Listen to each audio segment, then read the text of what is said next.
Hello students. Last day we were discussing about language processors. There are three different language processors: compiler, interpreter and assembler.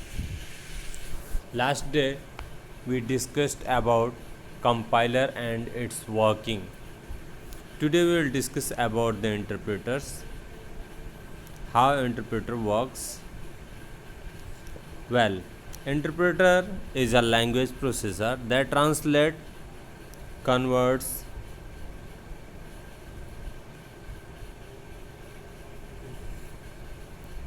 each statement or line in the source program into the machine code. ये क्या करता है?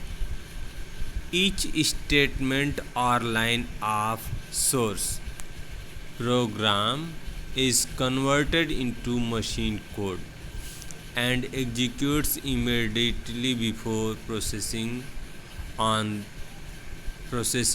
to translate the next statement is called an interpreter. ये क्या करता है? एक एक लाइन के स्टेटमेंट को सोर्स कोड से मशीन कोड में कन्वर्ट कर देता है, ठीक है, और एग्जीक्यूट्स इट इमीडिएटली, और वो तुरंत एग्जीक्यूट हो जाता है before processing the next statement. और इंटरप्रेटर एक लाइन कोड को ट्रांसलेट करता है मशीन लाइन कोड में और वो एग्जीक्यूटेड होते जाता है, ठीक है. If there is an error in the statement, अगर स्टेटमेंट में किसी भी तरह का एरर है, the interpreter terminates the translating process.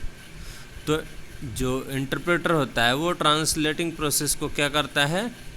Break कर देता है. डिस्प्लेज एन एरर मैसेज, और वो उस एरर मैसेज को डिस्प्ले करता है. The interpreter differs from compiler in that it translates the entire source program into the object program before execution. The main advantages of an interpreter is that it makes it easy to track out and correct errors in the source program. तो इस तरह से जो interpreter होता है वो compiler से अलग होता है. चूँकि कंपाइलर क्या करता है? वो इंटायर सोर्स प्रोग्राम को क्या करता है? ऑब्जेक्ट प्रोग्राम में कन्वर्ट कर देता है before execution. The main advantage of interpreter is that it makes it easy to trace out the correct error in the source program. सबसे बड़ा जो एडवांटेज होता है इंटरप्रेटर का वो यही होता है कि ये एक एक लाइन के अंदर जो एरर्स होते हैं उनके ट्रैकिंग को इजी कर देता है. Well, the main advantage of interpreter, disadvantage दिया गया है, एडवांटेज वही ऊपर था, हम लोग डिसएडवांटेज को डिस्कस करेंगे. Okay, the main disadvantages of interpreter: it is time consuming process of translating and executing statement one by one.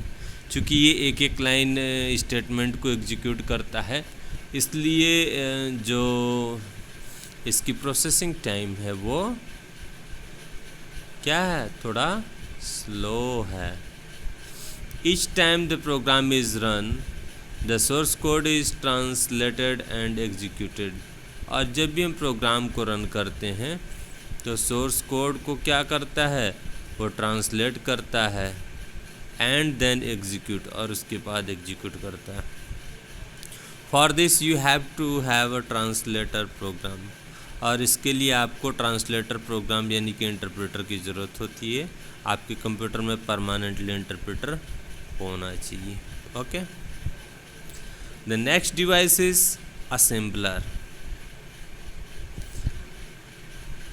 An assembler is a type of translator program that is used to translate the program written in assembly language into the machine code.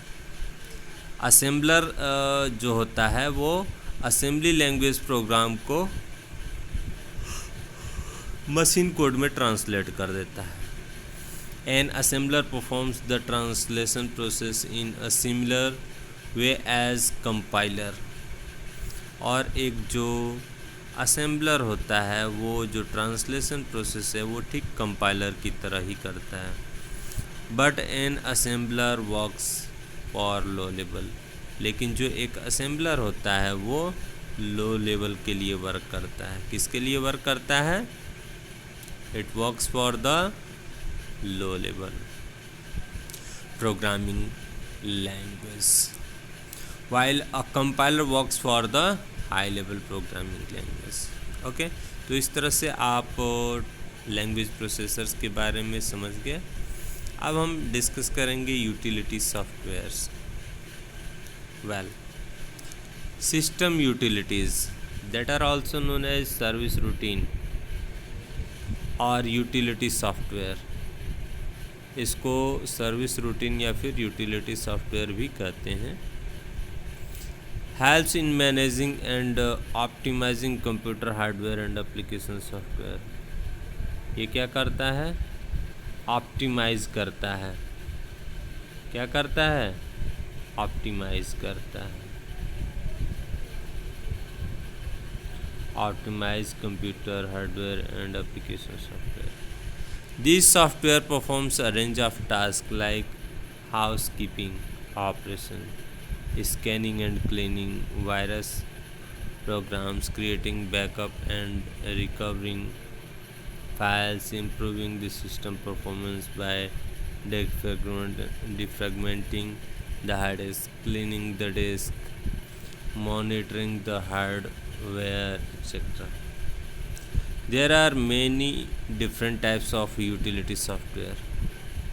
अलग अलग तरह के utility software होते हैं, जैसे data backup and recovery utility, disk defragmenter, disk cleaner, disk checker, disk cleaner, disk partitioner, antivirus software, compression utility, encryption decryption tools.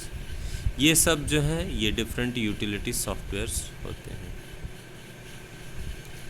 Remember, the boot program that loads the operating system into the computer main memory और the random access memory RAM is also type of system software। Computer में जो programme होता है, boot programme होता है जो operating system को computer की मेन मेमोरी में लोड करता है, इसको हम रैंडम एक्सेस मेमोरी कहते हैं। That is a type of system software. Data compression utility software like WinZip are used to compress data so that files become lighter and easy to be sent from one location to another location over the internet। okay,